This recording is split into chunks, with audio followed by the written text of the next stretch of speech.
tous direction Vincennes pour le Grand Prix d'Amérique. C'est la plus belle course de l'année au trot attelé. Ils sont 18 au départ, que des champions. Le niveau est extrêmement relevé cette année, 2700 mètres à parcourir.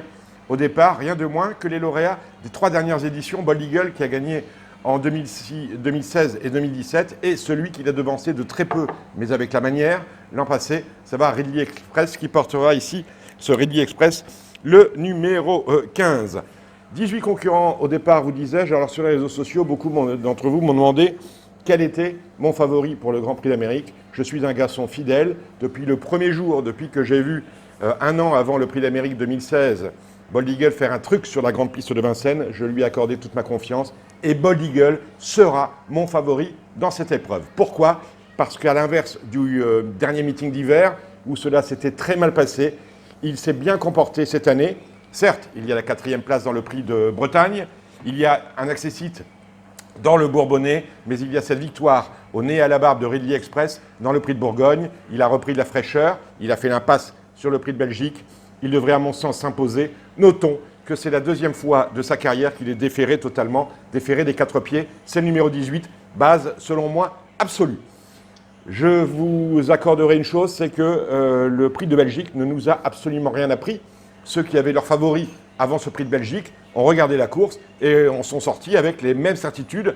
Finalement, la seule fausse note du Prix de Belgique concerne la candidature de Delia Dupomereux, qui avait gagné le Prix du Bourbonnais et qui a déçu dans ce Prix de Belgique, faisant même dire à son entourage qu'elle avait eu de la fièvre, qu'elle avait des problèmes de santé. À mon avis, elle va être un peu juste dans cette épreuve.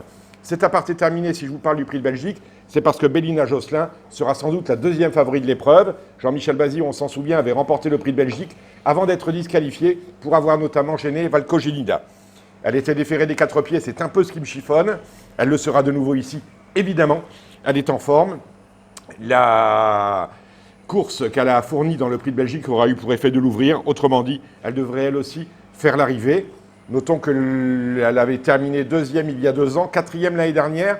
L'année dernière, à mon avis, c'était la bonne année, celle où Bold Eagle allait être battue et celle où, malheureusement, elle a perdu beaucoup de temps au départ, fournissant ensuite une excellente fin de course. Donc, on retient bien évidemment Bélina Josselin. 3e favori, c'est le numéro 17, Propulsion. Alors, Propulsion, avec lui, on part un peu dans l'inconnu. Il n'a pas été revu depuis le 29 décembre dernier, où il avait couru sur l'hipporome de Rome, terminant 2e de On Track Piraten sur une courte distance, non, pas une courte distance, 2640 mètres. On se souviendra de sa 3e place l'an passé, où Kihlström avait mis un peu de temps avant de pouvoir déboîter et sprinter, mais les carottes étaient cuites puisque devant lui, Ridley Express tenait la dragée haute à un Bold Eagle extrêmement courageux. C'est mon 3e favori. Et un 4e cheval à vous conseiller dans cette épreuve, j'aimerais vous emmener du côté de Cara Williams, parce que Cara Williams, qui vient de se qualifier in extremis pour ce Grand Prix d'Amérique, en se classant 3e du Belgique, in extremis parce que sans la disqualification de Bélina Josselin, il se serait classé 4e, ce qui lui aurait posé des problèmes pour participer à la belle. Eh bien, ce Cara Williams a très bien couru dans toutes les épreuves préparatoires au Grand Prix d'Amérique, où il a obtenu des accessites. C'était un bon cheval, un cheval qui n'a jamais été dans une forme telle que celle d'aujourd'hui. C'est ma 4e base. On va descendre maintenant les différents concurrents. Nous avons 4 bases, je vous les rappelle. Nous avons Bold Eagle qui, selon moi, devrait gagner, Bélina Josselin, Propulsion et Cara Williams. L'As Looking Superbe, c'est le 3e atout de Jean-Michel Bazir, le 2e étant Davidson Dupont. Davidson Dupont déféré des 4 pieds avec Franck Ouvry. Une belle place lui est promise, mais attention, il ne faut pas faire le fou. Il faut se comporter gentiment dans le parcours. Il ne faut pas tourner à 3. On sait que le dernier tournant est un peu problématique pour Davidson Dupont. C'est une première chance. Looking Superbe, on en parle beaucoup. Jean-Michel Bazir aurait dit qu'il était rare chez lui de toucher un cheval comme celui-là.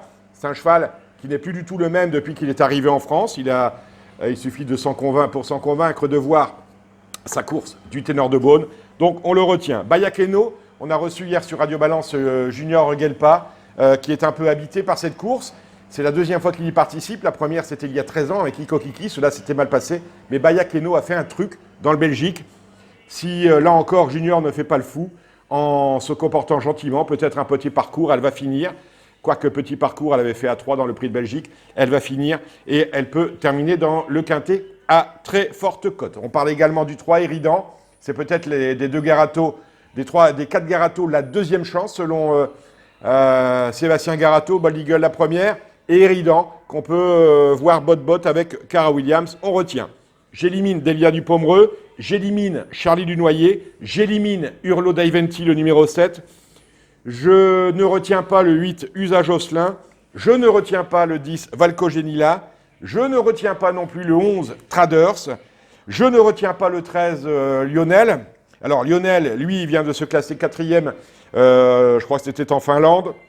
On part un peu dans l'inconnu avec lui, mais à mon avis, vu son grand âge désormais, il est assez loin du niveau qui fut le sien lors de la première tentative de Grand Chelem, notamment de Bold Eagle. J'élimine le 14 Billy de Montfort, et puis c'est tout.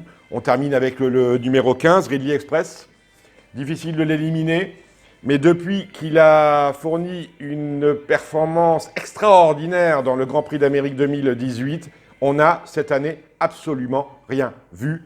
Moi, je suis comme ça, Thomas, je veux voir, et j'ai rien vu cette année. C'est pour ça que je laisse de côté. En revanche, attention à Burt Parker, finalement, qui peut profiter de la défaillance de tous les favoris.